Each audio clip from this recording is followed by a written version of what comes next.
Vamos lá então, gente, de novo. Primeiro, boa noite para vocês. Como vocês sabem, a gente estava fazendo aqui uma live com o professor Rodrigo e travou, rapaz. A internet caiu. A gente está tentando voltar, né, para a gente poder continuar o nosso bate-papo com o professor Rodrigo.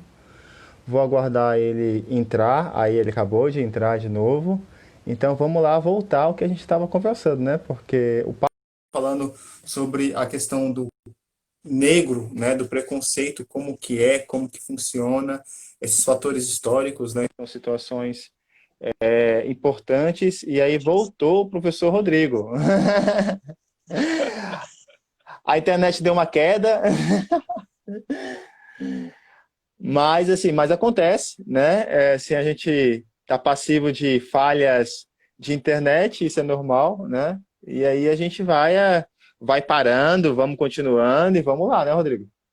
Vamos, mas eu lembro exatamente onde eu parei. No meu ponto. Mas na verdade, para você retomar, assim, dar uma relembradinha aí do início da sua fala para o pessoal poder pegar, que deu uma queda geral aqui. Uhum, uhum. Bom, boa noite a todas. Meu nome é Rodrigo, sou professor aqui do campus de Vilhena, formado em Filosofia, mestre em Ciências Sociais, doutor em Educação. É, a discussão de hoje, mas assim, muito breve, que é por conta do tempo, é para a gente pensar as noções das diferenças. Para além de ou um diálogo puramente acadêmico, a gente vai tensionar coisas do nosso cotidiano mesmo, das nossas vivências e etc. Então eu comecei narrando a minha existência enquanto um sujeito negro, sujeito não, enquanto uma pessoa negra, não é?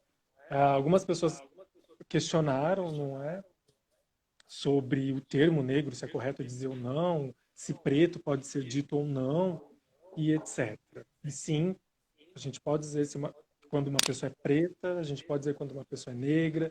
A gente só tem que ter muito cuidado para saber como é que essa pessoa se reconhece. E também muito cuidado em querer inferir que essa pessoa é aquilo que você acha que ela é, né? O que você acha, às vezes, é só um problema seu. E a gente pode resolver isso na terapia. Bom, Helder perguntou sobre as dificuldades de nós, pessoas negras, chegarmos aos espaços de poder. Eu estava narrando um pouco de quando, 1888, a lei da abolição da escravização no Brasil, assinada pela princesa Isabel, que a gente sabe que foi um acordo. Para além de existiu o movimento abolicionista, existiram pessoas simpáticas a esse movimento, as pessoas negras daquela época também se organizaram. No entanto, a gente às vezes enxerga ou aprende na escola que a princesa Isabel realmente fez algo de muita graça e de muita benevolência para com o contingente negro no Brasil, e não foi bem assim. E não é bem assim. Tudo bem? Tanto que nós ressignificamos o dia, a gente não comemora dia 13 de maio, como quando da minha infância, a gente comemora o 20 de novembro. É exatamente por isso. Tudo bem? Bom, por que que no Brasil nós quase não chegamos nos espaços de poder? Tudo bem? Nós quase não chegamos nos espaços de poder porque historicamente nós fomos impedidos de chegar a eles. Vamos pensar quando, eu já usei esse exemplo, eu gosto muito de usar, quando as pessoas analfabetas puderam votar no Brasil. Olha só, é muito recente. Analfabetos e analfabetas no Brasil só puderam votar perto ali da década de 90. Mas o que isso tem a ver com recorte racial? Simples. As pessoas negras não podiam estudar. Portanto, se não podiam estudar, eram analfabetas. Olha só. E votar é um exercício, para além de cidadania, um exercício de discussão de poder. Porque imagina, se todas as pessoas negras, desde a sua origem ali, depois de 1888, pudessem votar, não é? Porque o que define a minha noção de voto não é saber se eu sei ler ou escrever, é se eu consigo ouvir as propostas do político e da política e eu posso, por mim mesmo, escolher para quem é como eu, dos anos 80, que nasceu nos anos 80, por exemplo, qual era a função do comício, além das bandinhas que ficavam lá? Para os políticos subirem ao palco, e as políticas também, pré-candidatos e candidatas e explicar a sua plataforma de governo. E a gente olhava ali, em 1988, 1990, uma parcela significativa de pessoas analfabetas que não podiam votar. Então, quando foi instituída a possibilidade de votarem, olha só, um contingente grande de homens e mulheres, negros e negras, também puderam votar, puderam decidir. Imagina se antes pudessem fazer isso, como que a nossa estrutura estaria organizada? Talvez de outro modo. Então, o impedimento ao acesso da educação básica, o impedimento a escolher quem você quer que te represente nas cadeiras todas.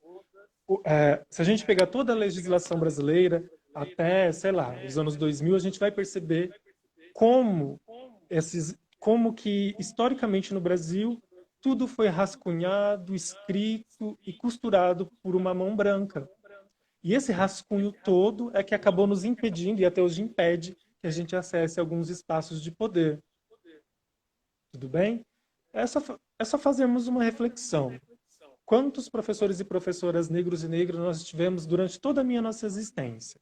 Se o Brasil fosse um lugar de direitos iguais, possivelmente nós teríamos um contingente muito significativo. E se a gente colocar a categoria indígena, então, a gente tem um outro atravessamento. Então, vejam, a maioria, nós somos uma maioria numérica.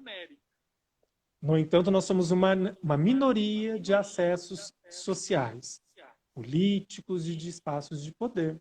É isso que eu gosto de chamar a atenção. Mesmo que as pessoas venham, nós somos todos e todas iguais. Eu vou dizer, não somos. Não somos. Nós temos pautas específicas. Homens têm pautas específicas, corpos de mulheres têm pautas específicas. Homens trans têm pautas específicas, homens cis têm pautas específicas. Mulheres negras têm pautas específicas, mulheres indígenas, mulheres brancas. Essas categorias das noções de diferenças são importantes. E aí eu esqueci o nome do rapaz que colocou que não aceita o termo negro. Eliezer era o nome dele? Sim. Eu Não não me lembro recordo. também, rapaz. Mas vai lá, eu já vou lembrar. Mas vou lá. Tudo bem. E eu vou dizer qual que é o problema da gente não ter nome. Quando a gente não tem categoria, a gente não existe. Se a gente não existe, a gente não tem por que ter políticas públicas. Se a gente não tem políticas públicas, significa que o Estado não nos enxerga e não se vê obrigado a tentar equilibrar e dar equidade para esses sujeitos. Olha só. Eu não vou me preocupar com a existência de mulheres grávidas. São mulheres, são simplesmente mulheres.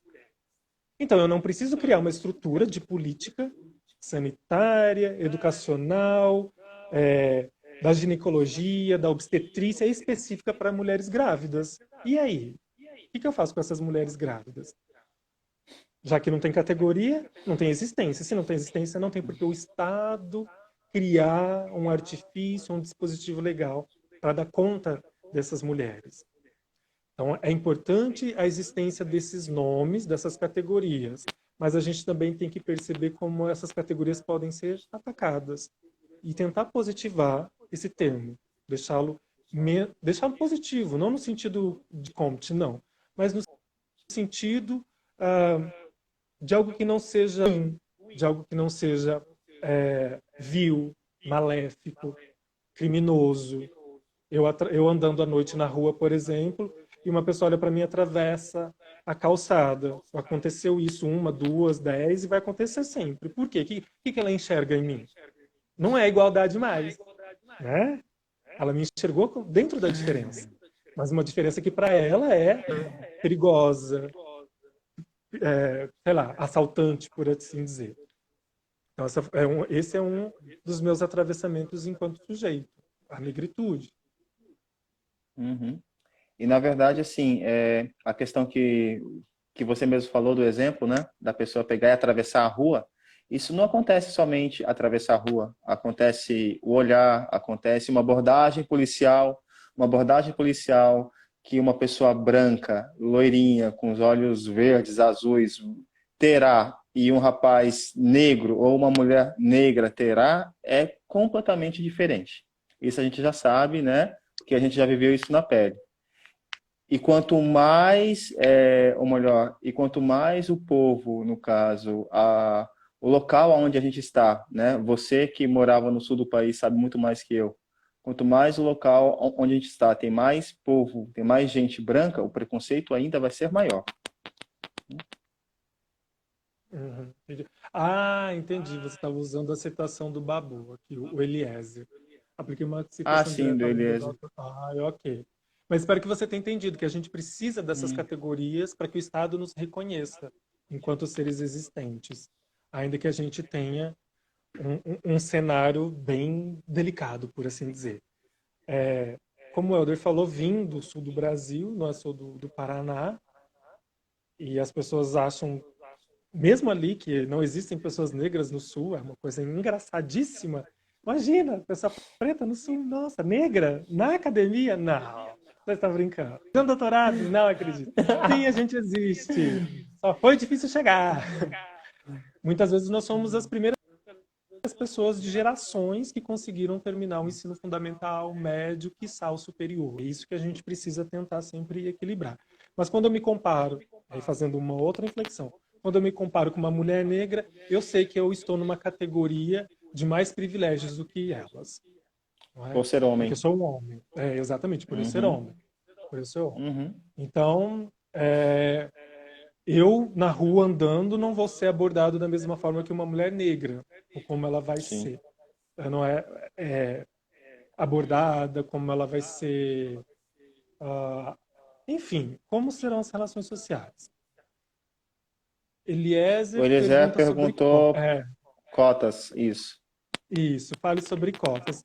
Bom, a gente do movimento negro já nem discute mais sobre cotas, porque já foi instituída, elas existem, e quem não gosta bate palma, tudo bem? E aí eu vou explicar por que quem não gosta bate palma. Bom, alguém vai dizer assim, então vocês se consideram mais inferiores do que as pessoas brancas e é por isso que vocês precisam de cotas? E eu vou dizer, é o contrário. As Claro. pessoas brancas consideraram as pessoas não brancas inferiores e criaram toda uma estrutura de cidade, de política, de dispositivos, vou chamar de dispositivos no geral, de dispositivos regulatórios para nos impedir de chegar nesses espaços. Então, o que, que a gente fez? A gente provou por A mais B que nós somos um contingente maior do que pessoas brancas no Brasil, só que a gente mostrou também, usando dados, usando os estudos das ciências humanas, das ciências sociais, da ciência política, para dizer, olha, apesar de sermos a maioria enquanto pessoas, nós somos a minoria nos espaços de poder. O que, que aconteceu? Por que, que a gente não chega lá? A gente sabe ler, a gente sabe escrever, a gente sabe interpretar. Mas por que que do ensino fundamental ao ensino médio há uma diminuição, acho que 15% ou 20% quinze por cento já média. para de estudar, e do ensino médio para o ensino superior, menos ainda. E quando a gente vai olhar o contingente de doutores e doutoras, nós somos o quê? Eu acho que 1% ou 3% do Brasil. Eita, lerê, que deu? Aconteceu que ou paramos de estudar porque nós precisávamos trabalhar para alimentar nossa família e nos alimentarmos em situações ao longo da nossa existência histórica no Brasil. Então, nós conseguimos provar, dentro desses dispositivos todos, como que as cotas são necessárias para tentar equilibrar essa balança. Então, as cotas serão eternas? Não sejam eternas. Não é essa a ideia. Então, quando eu, um professor negro, estou dando aula e outras pessoas negras na mesma sala percebem a minha existência, falam, nossa, é capaz. E aí nós acabamos sendo uma espécie de alvo no sentido positivo, de chamar essas pessoas para pular essas cercas também. Olha, venham, não é? Venham porque nós também podemos estar aqui. E o mais interessante é que a cota vou dar um exemplo bem prático e bem pedagógico. Então vamos imaginar que sejam 10 vagas. 2 vagas sejam para as pessoas que se autodeclaram cotistas. 2. Separei essas duas aqui. Então, ficaram 8 vagas para as pessoas disputarem as universais. 8. 8. Ah, a pessoa diz, mas gente, eu tive uma vaga minha roubada por conta de um cotista. Não se rouba aquilo que você não tem, né? Porque a vaga não era sua. A vaga estava disponível para quem fosse entrar. E, para além disso, às vezes acontece nos concursos, eu estou falando de vestibular, concurso público, que a concorrência entre essas duas vagas é muito maior do que entre as 8 que ficaram para os universais. Sim. 8. Mas a pessoa, em nono lugar, e minha pontuação foi maior do que o primeiro colocado nas vagas de cotas. Tá, tudo bem que a sua pontuação é maior, mas você não concorreu por cotas. Aceite que você perdeu. Aí é que tá, a pessoa não aceita que não conseguiu alcançar lá. E joga ainda a culpa nas pessoas cotistas. Eu não consegui por causa de um cotista. Não, você não conseguiu por conta da sua incompetência dentro das 8 vagas, meu querido, minha querida. Aceite. Aceite. E 2 vagas ainda pra gente é muito pouco. Sim. E aí outro fenômeno acontece. As pessoas começaram a sacanear o sistema de cotas, se autodeclarando negras e negras, pessoas brancas. Mais uma vez, a branquitude não perde tempo em tentar pegar os espaços de poder que já são dela. E aí tivemos que criar um outro dispositivo que são as bancas de heterodeterminação para aferir as pessoas, se elas são negras ou não. A gente tem pessoas de ascendência nipônica que entraram. A gente tem pessoas brancas que usaram o argumento, mas o meu bisavô era preto. Eu consigo perceber o sofrimento do seu bisavô, não o seu que você nasceu branco. É um fardo que você vai ter que carregar. A gente sabe que não é um fardo desse modo. Tá? A gente tem que ter muito cuidado quando a gente vai olhar o sistema de cotas e achar que alguém está roubando a vaga de outra pessoa. Não. É uma reparação histórica que demorou muito para chegar. E ainda assim, ela é muito aquém das nossas necessidades e urgências brasileiras. É muito aquém. Muito aquém. Isso Tudo mesmo. bem? Professor Rodrigo, assim, no caso, é claro que a gente gostaria de ficar falando desse tema apenas, mas a gente até no começo da live, a gente até falou a questão dos demais temas. Vamos responder a pergunta do Eliezer, que ele perguntou o seguinte: como funciona a autodeclaração da cor? Depende. Estamos falando do quê? Do IBGE, estamos falando do SUS, a gente está falando do quê? E aí vou também contar coisas que já aconteceram na minha existência. Se você pegasse... Eu tenho duas certidões de nascimento. Coisas que não vêm ao caso agora. Mas na primeira certidão de nascimento estava lá, cor branca. Brasil? Como? Alguém perguntou para minha mãe? Não. Alguém perguntou? Não perguntaram. Aí é que tá.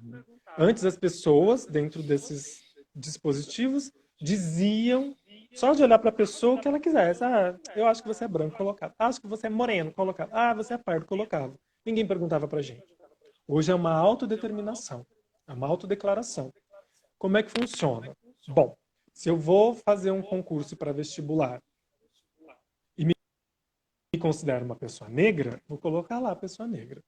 Me considero uma pessoa para pessoa parda. E aí vou passar pela banca. A banca vai fazer a aferição e vão debater entre si esses processos todos. Porque a gente sabe, quanto mais fenótipo negro e quanto mais preta a cor da pessoa, menos acessos sociais essa pessoa tem. Menos.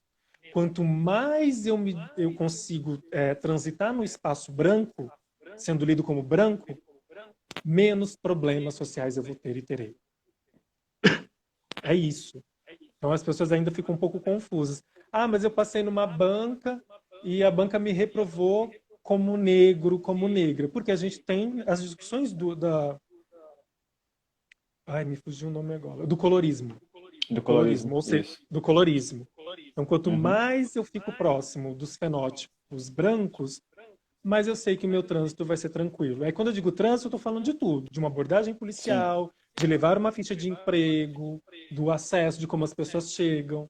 E quanto mais eu de uma promoção no emprego. De uma promoção no emprego, muito comum. As pessoas negras trabalhando há muito mais tempo na mesma função, não terem ascensão, não terem uma elevação de carreira, exatamente porque é negra. Ou porque às vezes a pessoa Uhum. nem lembra dela como aquela dentro do espaço de poder, vai pensar que é uma pessoa faxineira. Isso aconteceu com Uhum. um amigo, faz parte do NEAB, que é o professor Delton. Um doutor, um Uhum. pós-doutor já, trabalha dando aula no direito, e uma aluna chegou para ele no corredor da universidade e falou: Ah, não tem papel higiênico no banheiro feminino. Aí ele olhou para a cara dela e falou: Como é que é? Ah, não tem papel higiênico. E vejam só, se você falar para a pessoa, você está sendo racista, ela fala assim: Não, eu perguntaria isso para qualquer lugar, qualquer pessoa. A gente sabe que não perguntaria. Tanto Não. que não perguntou. Perguntou para um homem negro, retinto, onde estaria o papel higiênico, porque ela precisava usar o banheiro feminino e não tinha. Então ele foi lido como um zelador. E Isso mesmo. aqui a questão não é da função de ser zelador, é a questão de como a sua cor, o seu fenótipo foi alocado num espaço de zeladoria. E não Uhum. como um doutor, não como pós-doutor, não como qualquer outro cargo de poder. Isso Sim, mesmo. a pessoa dizendo aqui, não, que absurdo. Isso, a gente tem histórias assim, a baldes para narrar. E antes de falar Eu sobre tenho isso, eu histórias sugiro assim a de... balde para narrar, Rodrigo. Inclusive, no caso, assim, histórias recentes para narrar, porque acontece, né? É o que mais acontece, infelizmente, né? Mas, assim, Rodrigo, no começo da conversa, você até mencionou também a questão do fenótipo corpo como peso. O gordo, o magro, né? O muito gordo, o muito magro.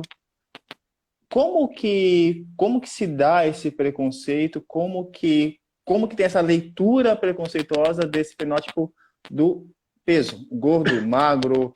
Ah, o corpo hoje tem que ser assim, né? No Brasil a gente fala muito isso, né?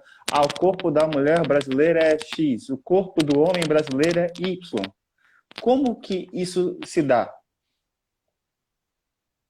Bom, a gente vai fazer só uma inflexão de como isso se desenvolveu no Ocidente. As categorias todas estão primeiro pensadas na norma, tá bem? Só que para a norma existir, a não norma tem que existir primeiro. Olha que interessante. Se ninguém fosse diferente, a gente nunca teria a categoria da diferença. Então, vamos imaginar, em algum momento histórico, não é, dentro de uma episteme, como vai dizer Foucault, surgiu-se a ideia de que o corpo, para ser bonito, tem que ser magro ou atlético. Tá, mas para eu dizer que meu corpo é o corpo ideal, eu tenho que mirar naquele corpo que está fora desse padrão. Então eu miro primeiro no corpo fora do padrão, do desvio, do desviado. Por isso que depois que vai surgir o termo viado, que a gente usa ainda em 2020. Então eu vejo a categoria do desvio. Ah, essas pessoas que nós encontramos hoje são negras. Elas são diferentes, porque nós somos todos iguais, brancas e brancas, então o padrão é ser branco. Olha, essa pessoa de corpo gordo. Nós somos o corpo ideal.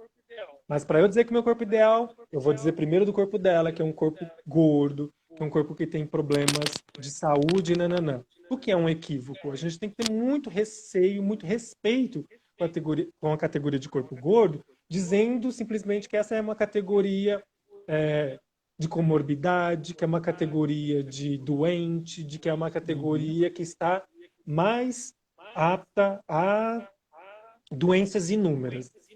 Não, a gente tem que ter muito cuidado. Nós temos a Fernanda Magalhães, nós temos a Aline Lupe, nós temos várias pessoas que discutem o corpo gordo, desmitificando tudo isso, jogando por terra esse padrão e esse tipo de comportamento, essa normatização do corpo magro, do corpo esbelto, do corpo atlético. Eu sou magro e meu corpo todo está destruído. É sério, está todo destruído. Eu tô com inúmeros problemas. E aí as pessoas falam assim, nossa, ainda bem que você não engorda. Eu falo, gente, não é isso. Não é O isso. meu corpo tem problemas decorrentes da minha existência, que não estão relacionadas ao peso. Então, muito Sim. cuidado e muito respeito. Então, a gente vê um corpo gordo, e aí o corpo gordo sempre fica disponível para o riso, para o deboche, para a chacota, para a ideia de que é um corpo que só pode ser risível, nunca respeitado, nunca dentro do campo de prazer, no campo do erótico, no campo do afeto. A gente viu recentemente os ataques a um dos vídeos do Porta dos Fundos exatamente por isso. A gente não quer ser lido como risível enquanto negro. A gente não quer ser lido risível quando eu estou com um corpo gordo, quando o meu corpo é gordo. Então, muito cuidado. A gente não quer não quer ser esse motivo de chacota. A gente quer um motivo de ser respeitado e respeitada. É aquela fala que você mesmo falou lá no comecinho, da questão lá do negro, né, tal, falando, fulano é moreninho, você é moreno, e aí é melhor, aí da pessoa que está acima de um padrão do peso, mas fulano é tão com um rosto tão bonitinho, mas fulano é gordinha, mas tem um rosto tão bonito, um sorriso tão bonito, é tão legal, né? Nunca associa essa situação, no caso, a pessoa, ela está fora de um padrão, mas não tem nada a ver isso, né? Então, no caso, bem assim, é a mesma discussão da cor, preto, branco, e assim por diante, a questão também do peso é a mesma coisa. Tem uma pergunta ali, Rodrigo, da Adriele, ela coloca a relação do padrão corporal se relaciona muito com o capitalismo também, né? Ou Sim, não? também. O padrão é interessante para a relação capitalista porque o padrão é vendido e é vendível, não é? Então, vejam só, as propagandas de alguns produtos de shakes. Eu era assim, agora eu tô assim, eu tô com qualidade de vida. E aí, quando a gente vê os trabalhos do Caio, que é um artista que trabalha com corpo gordo, e ele fala, e ele já foi bombado, e ele diz: eu era infeliz, eu me via sempre forçado a todo momento a corresponder a um padrão de corpo mais para as outras pessoas do que para mim. Eu tinha que passar fome, eu tinha que me limitar, eu tinha que me encaixar em algo que me deixava infeliz. E hoje ela é uma pessoa com o seu corpo, com a sua existência gorda, dentro do padrão de existência dele mesmo. Feliz. Mas ele não tem qualidade de vida. Gente, Caio vive fazendo atividades físicas, sabe? É um absurdo a gente pensar que uma pessoa que faz atividade física necessariamente tem que ter um corpo esbelto, um corpo atlético. Se fosse assim, nós, pessoas magras, nós esbanjaríamos saúde. Seríamos o Sim? fitness em pessoa. Não, não. Não. Cuidado. Cuidado com essas Isso armadilhas mesmo. que o padrão nos dá. O padrão de cor, o padrão de classe, o padrão de ser ou não ser afeminado, o padrão de ser ou não ser caminhoneira e caminhoneiro. Esses padrões todos acabam nos afastando dessas relações de afeto com os sujeitos e de potência também de afetividade com essas pessoas, não é? E a gente pode sempre, Uhum. às vezes, cair nessa armadilha. Essa é uma discussão bacana. Ai, meu Deus, sumiu a pergunta. Deixa eu Sim. voltar. Qual a Não, diferença de evocar o corpo gordo e a obesidade? isso. Foi o Eliezer que perguntou isso Bom, daí. apesar de eu não fazer parte dessa categoria, e eu não faço, e aí eu não é meu lugar de fala, mas, como eu disse, são inflexões. Quando a gente pensa na obesidade, é sempre uma relação médica, não é? Fulano está obeso. Nossa, e aí já parece que, meu Deus, fulano está morrendo, está deteriorando, porque ele está na categoria de obeso. E quando a gente vai falar do corpo da pessoa, nossa, fulano é fofinho, é fofinha, é gordinha, é gordinha. Esse diminutivo não dá uma categoria de existência para esses sujeitos potentes. Tanto que essas pessoas se dizem, não, eu sou gordo, eu sou gorda. É isso que você vai falar para mim. É isso que você tem que dizer de mim. Eu sou gorda, eu sou gordo. Não sou fofinho, não sou fofinha, não sou obeso, eu sou gorda. Para usar uma categoria política e não uma categoria médica de obesidade. Quando a gente pega o IMC para medir, índice de massa corpórea, a gente fala, nossa, eu vou fazer isso aqui, eu estou no padrão, eu estou normal. Gente, eu faço IMC, eu estou nutrido. Somos dois, Rodrigo, então. E não podemos esquecer que o IMC é uma equação que foi pautada numa existência de corpo estadunidense. Nossos corpos não são aqueles. a nossa existência, a nossa existência social, econômica, política, de alimentação. Então, a gente nunca faz essas discussões, né? Ah, mas o IMC foi criado ontem. Não foi criado no Brasil. A gente não pegou todos os corpos, enumerou, mediu, aferiu e criou uma tabela que também não ia servir para muita coisa, para dizer do nosso padrão brasileiro e brasileira. Não. A gente se vale de outros dispositivos e a gente acaba sendo mais uma vez agressivo com esses corpos, existências. Daí a gente vai, não é, ver também, por exemplo, lojas lá, tamanhos especiais. O que é um tamanho especial, minha gente? É tamanho. Ah, eu uso 50, eu uso 38. São tamanhos. Aí colocam lá, tamanho especial. Especial para quem? Não é? Por que essa categoria tem que ser demarcada deste modo? O bacana, no O que caso, mais? sempre que a gente vai falar dessa situação, é a pessoa, no caso, estar bem consigo mesmo, né? Estar bem com seu corpo, é claro, e de forma, obviamente, saudável. Como você mesmo falou, você brincou, né? A pessoa magra não quer dizer que ela está vendendo saúde, né? Muitas vezes a pessoa magra ela tem menos saúde do que a pessoa já mais gordinha, ou a pessoa que está gorda, né? Uhum, Então, assim, uhum. a questão é, a pessoa tem que estar bem consigo mesmo e a pessoa, no caso, ela tem que estar saudável. A professora Kelly, ó, do departamento de pedagogia, do seu departamento, Rodrigo, ela está afastada, ela colocou ali, ó, é, a, some a pergunta dela, Ela gente. diz Você assim: conseguiu ler, pode Rodrigo? falar um pouco sobre pode falar um pouco sobre ações pedagógicas de enfrentamento ao preconceito no contexto da educação básica? Ufa, posso. Cuidado, professora Kelly. Vamos lá. Vamos começar com, sei lá, a tenra idade. E aí temos algumas alunas aqui da pedagogia e eu sempre as questiono para pensar no seu trabalho lá, porque é um trabalho, sempre penso, a pedagogia é uma ciência, eu trabalho com cientistas e, portanto, elas têm que olhar para a sociedade enquanto tais, cientistas. Tudo bem? Beleza. Então, qual é o enfrentamento do preconceito? Ouviu na sala de aula uma piada, uma ação preconceituosa? Pare, converse, explique. Ah, mas eu não queria interromper a aula naquele momento. O não interrompimento, a não interferência é só uma manutenção desse sistema de preconceitos que são anteriores a mim, são presentes agora, e a gente está tentando diminuir no gerúndio mesmo para o futuro dessas crianças. Tá bem? Olha só, a gente tem a Lei Maria da Penha, que diz emblematicamente, bem descrita, que é papel da escola trabalhar as questões de gênero, feminicídio, nananã. Como que eu vou trabalhar com questões de gênero? Ah, mas eu trabalho com educação infantil, eu não trabalho com questões de gênero, professor. Aí vai dar lá uma lembrancinha rosa para a menina e azul para o menino. Aí o menino quer uma coisa rosa, ela vai dizer, você não pode. A menina quer uma coisa azul, ah, você não pode. Pronto, professora, você acabou de trabalhar de forma errada sobre questões de gênero. Volte a uma casa e sente e leia novamente. Então, por que a gente faz isso? Por que a gente usa essas demarcações de gênero, brinquedos de gênero?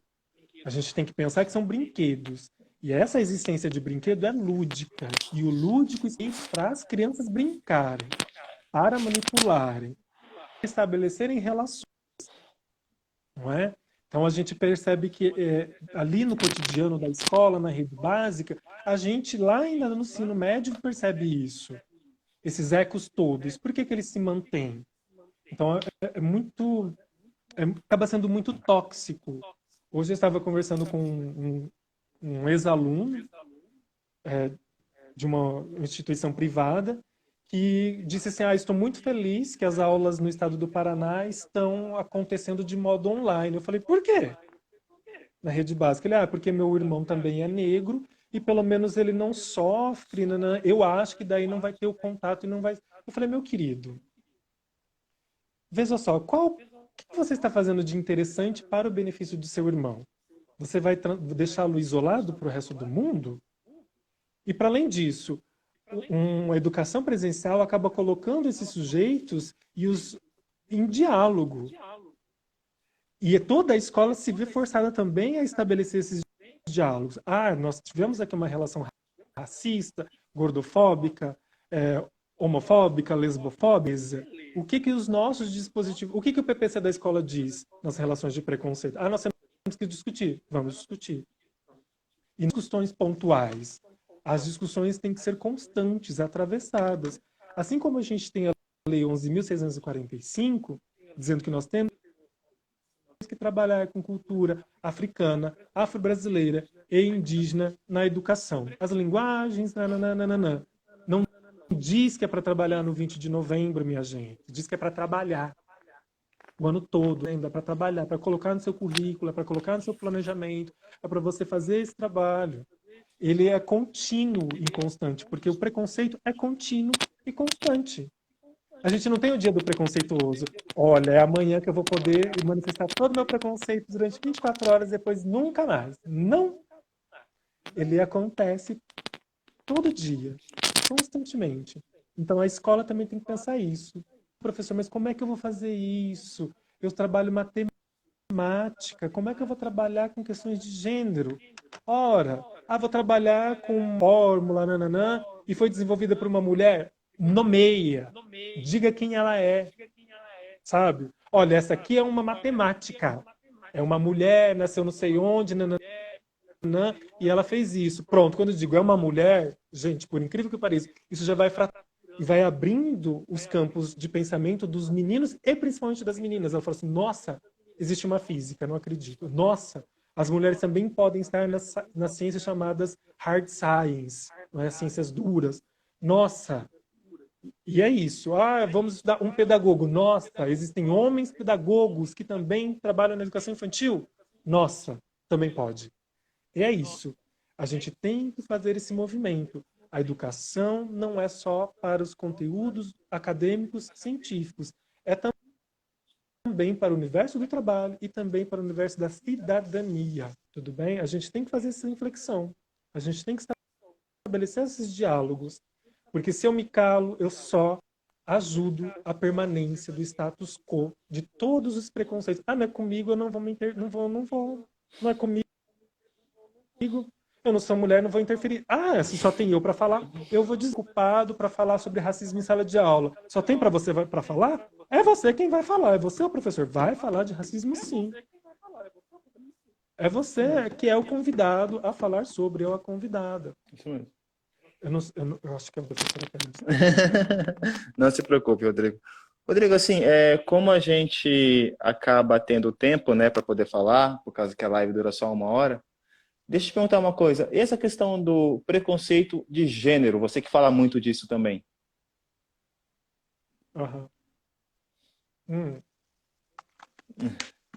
Bom, vamos entender primeiro o que é gênero, o que é sexo. Eu vou fazer um desenho bem suave.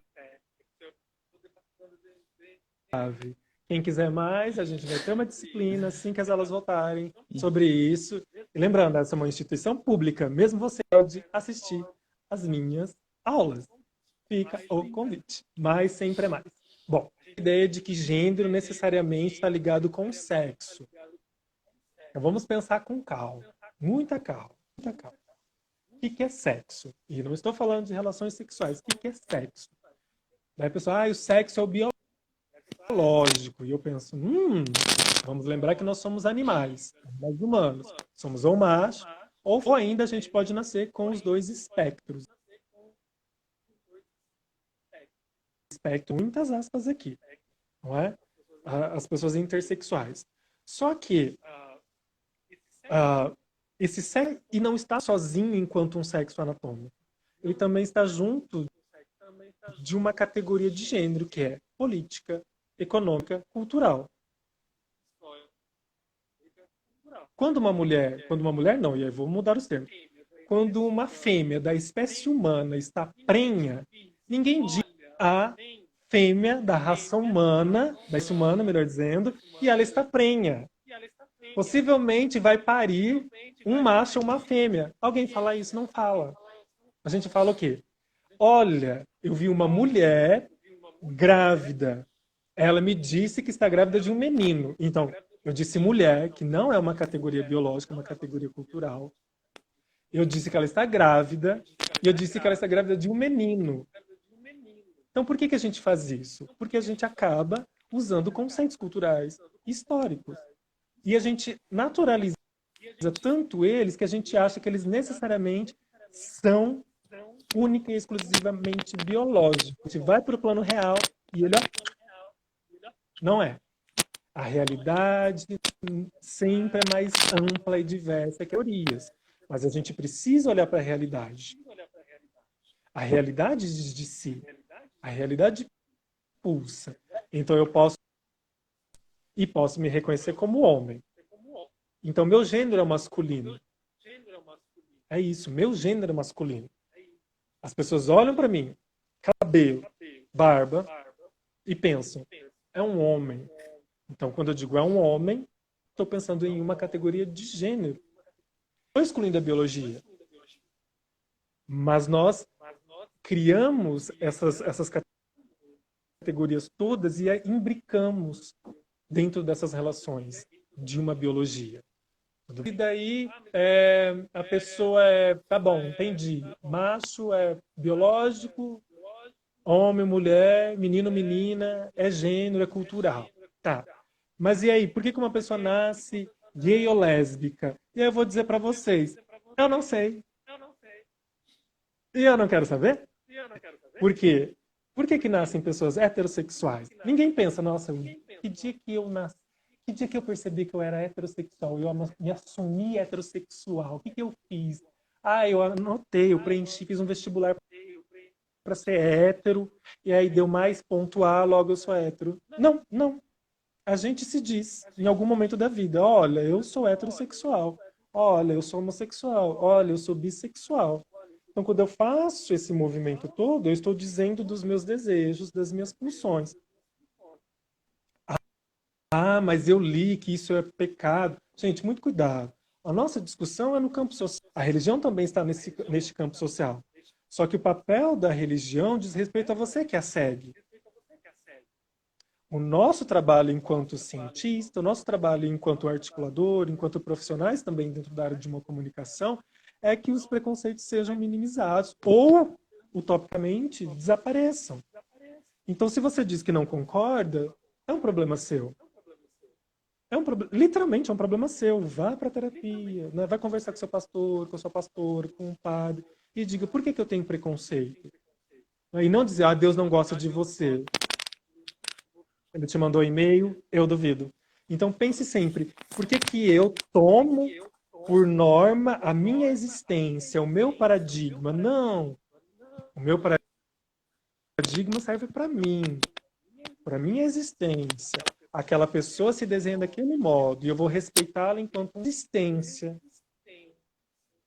possível, válida, pulsante. Tudo bem? A gente tem que ter muito cuidado com isso. Gênero é um marcador importante. Quando eu pego o IBGE, apesar de a gente ter parado a live, já deu 1 hora, eu acho.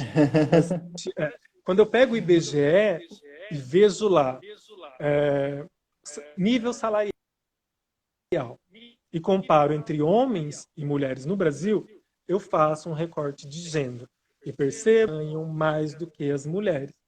Por quê? E quando eu falo por quê, quando eu questiono este como, eu estou fazendo uma discussão de gênero. Estou sim fazendo uma discussão de gênero. Meu Deus, mas e a ideologia de gênero? Disseram que, gente, as pessoas dizem muita coisa, as pessoas mostram uns videozinhos bem engraçados que eu tenho vontade às vezes de chorar depois. Mas vejam só, a categoria de gênero é importante porque ela desenha pra gente essas diferenças em todos esses cenários. E aí eu vou fazendo mais problematizações e não análise. Eu problematizo, então, homens e mulheres. Eu vou problematizar dentro desses homens e os próprios homens indígenas. Quem é que ganha mais e menos aqui? Por quê? E eu posso fazer um recorte etário. Dentro desses homens negros, brancos, indígenas, quem é que ganha mais? Qual faixa etária? Isso eu estou problematizando a nossa sociedade. É toda atravessada por todas essas relações. Então, antes que alguém diga, você está no meu diploma, então desculpa, eu não aceito esse título. E aí o gênero é tão atacado e as pessoas não conseguem perceber que elas vivem dentro de um espectro. Ah, eu vou me arrumar hoje e vou sair bem menininha, Desse jeito. categoria de gênero. Então você vai apagar o gênero? Beleza. Aceite as consequências. Eu tô imaginando você dizendo que tá prenha. Ah, eu sou uma fêmea. Ah, eu sou um macho da espécie humana. Qual que é o seu nome? Quando você dá seu nome, você tá dando seu gênero junto, talvez. Ah, eu sou o Rodrigo. Ah, olha o gênero mais uma vez. Muito cuidado com essas relações. A gente tem que pensar o que sempre está atrás desses ataques e como esses pensamentos desses ataques querem destruir pautas que a gente está tentando ainda salvaguardar, não é? Como é o da respeitabilidade, da cidadania, das relações entre os sujeitos. Uhum, bacana. Rodrigo, assim, como a gente tem que ir para os finalmente, né, por causa do horário e tudo mais, é uma pena. Eu Uhum. queria, assim, que você tentasse resumir de uma forma geral essa questão do preconceito como um todo, né? É, o que a gente poderia elencar como os pontos importantes para a galera que está nos vendo aí, como da importância dos pontos que a gente precisa atacar, dos pontos que a gente precisa também tomar cuidado, né? Porque às vezes nós mesmos pega uma fala de um tio, de um avô do século passado e essa fala é uma fala preconceituosa. E aí, eu queria que você falasse um pouquinho desse assunto aí para a gente Sim. poder fechar. Uhum. É, a gente tem é um exercício. E isso é sim um exercício diário. Porque, por exemplo, eu sou um homem e eu sei dessa categoria de poder. Então, eu tenho que fazer sempre esse movimento e esse exercício de pensar e olhar para os lados. Se só tem homens naquele espaço, por que, que só tem homens? Problematizá-lo. E se eu ouço piadas machistas, eu tenho que questionar. Eu falo assim, nossa, eu não entendi essa piada. Como assim, mulher? Mulher tem pé pequeno para ficar perto do fogão? Eu não entendi. Eu também cozinho na minha casa. Eu não entendi a sua piada. E aí a pessoa, não, não, você não, não, eu quero entender, eu quero junto com você, mas não estou conseguindo. Então, façam esse movimento e façam sempre esse movimento de pensar. O seu paradigma de vida cabe no paradigma de vida das outras pessoas? Se eu quero encaixá-las, eu estou tentando encaixá-las na minha existência. Por quê? E se eu faço isso, é um movimento de preconceito, de exclusão. Sim. O movimento todo é só para tentar me manter no meu estado de poder e no meu status de poder. Quando, na verdade, a gente tem que tentar deixar as portas e frestas abertas para que todas as pessoas transitem nesses espaços de poder. Ah, existe uma receita? Não existe uma receita pronta. A gente está tentando há anos, via educação básica, via outros movimentos, via a educação não formal. Mas a todo momento a gente percebe que algumas pessoas criam resistência. E no final ela fala assim, ah, é isso que eu penso e pronto. Não. Por que, que o seu pensamento está formatado deste modo? Por que, que serve de um jeito e não serve de outro? E é sempre assim, aos meus amigos, não é? Eu quero tudo de bem. E as pessoas que não são próximas a mim, o rigor da lei. Não. E aí esse rigor da lei eu faço mais em relação a quem? A mulheres. Então, se é esse movimento, eu sou misógino. Eu preciso parar para pensar nesse meu preconceito com mulheres. Ah, são com as pessoas que estão fora da norma, fora do padrão? Então, eu tenho que pensar por que, que eu estou fazendo isso. É sempre pensar no seu espaço de poder, nos espaços de poder que nos cercam e como minimizar esses posicionamentos todos. Não é? Ah, foi uma piada que eu ouvi? Questione a piada. Ah, eu perco um amigo, mas não perco a piada. Tem que ser o contrário. Eu perco o amigo e perco a piada junto. Porque ele, amigo, ele sabe que as piadas são ofensivas às vezes para você. E aí você tem que questionar. Questione. Questione. Aí eu fico com vergonha. E aí a manutenção disso é, ah, eu fico com vergonha. Não, não sinta-se envergonhado, envergonhado. Questione. Diga, não gostei, não concordo, não entendi a sua piada. Explique mais essa piada. É um exercício bem bacana devolver para o sujeito a própria piada. Eu não entendi a sua piada. A pessoa vai ficar sem graça. uma, duas até parar. Pelo menos parando falar perto de você já é um alívio para mim. Se a pessoa não vai fazer essa piadinha racista, homofóbica, misógina perto de mim, eu já agradeço meu dia. Já vou dormir feliz. Se ela quiser Rodrigo, voltar para casa, o problema é ela. e assim, essa Diga. questão, porque às vezes quando a pessoa faz essa piada, igual essa piada que você falou, é que mulher tem pé pequeno para ficar é perto do fogão, então lascou porque eu cozinho, eu tenho, assim, um calço 43. Mas, e quando aquela pessoa assim tem aqueles tratamentos preconceituosos, às vezes com mulher, com homossexual e assim por diante? Com negro, com branco também, por que não? Você quer saber o que a gente faz?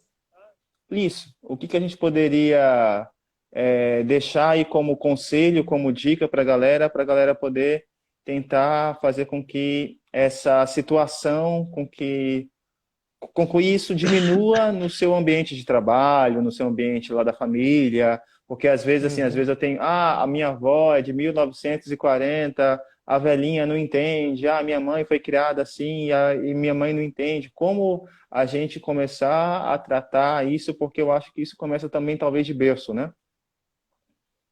Isso. Como a gente vive numa estrutura dessa, por exemplo, o lugar da mulher sempre foi o lugar dos cuidados domésticos e nananã. Questionar. Mas minha avó não vai entender. Mas se você explicar, ó, isso é ofensivo, eu não gosto, isso é ofensivo, me afeta, a pessoa pelo menos vai pensar antes de falar. Agora, no ambiente do trabalho, se a pessoa é racista, a gente sabe que racismo é um crime inafiançável. E aí a gente vai usar o rigor e o argumento da lei, sim.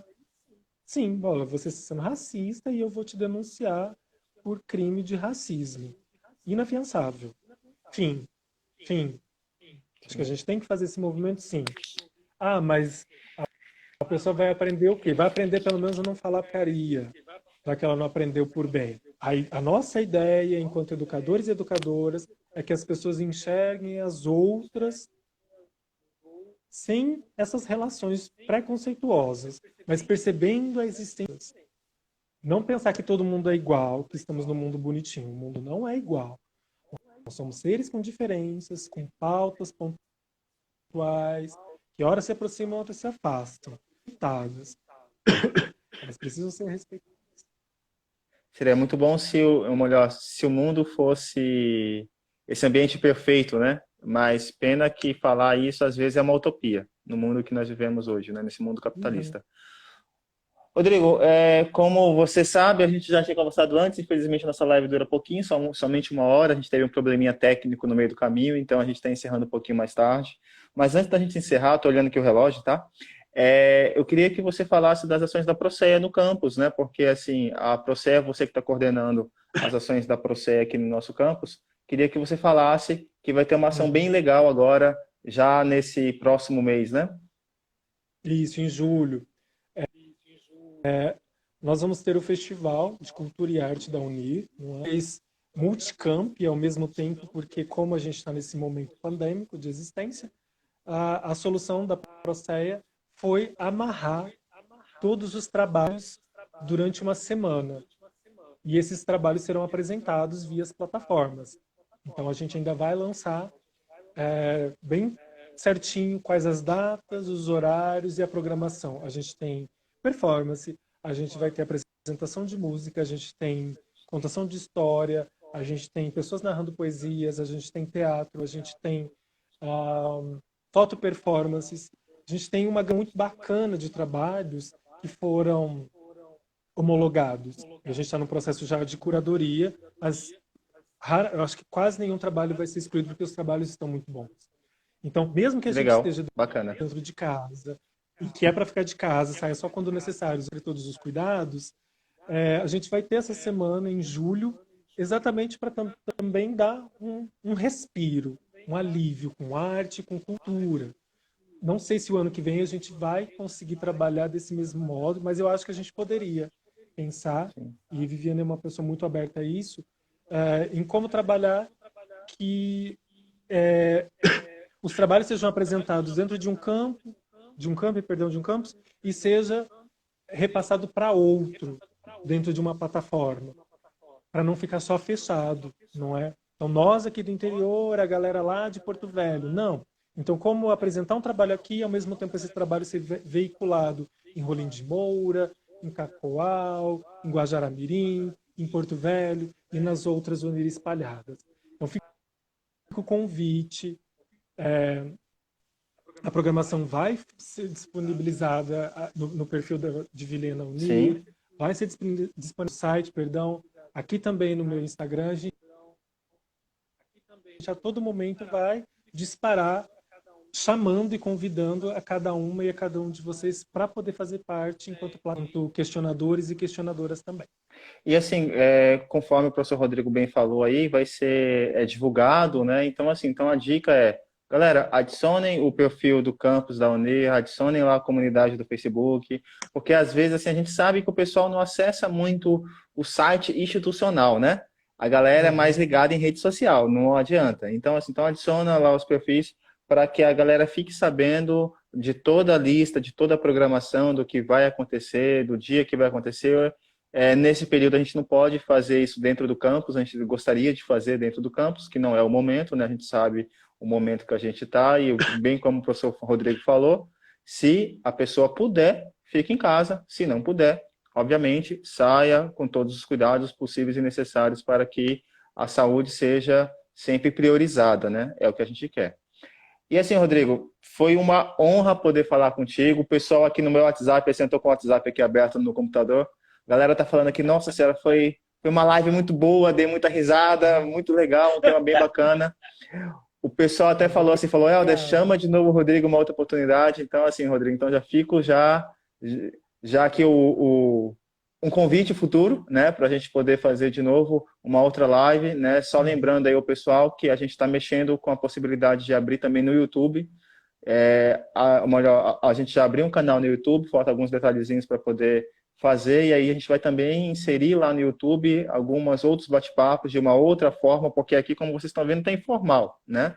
A gente está bem informal, batendo papo de boa, e isso é bacana. Lá no YouTube a gente vai fazer com outro layout, né?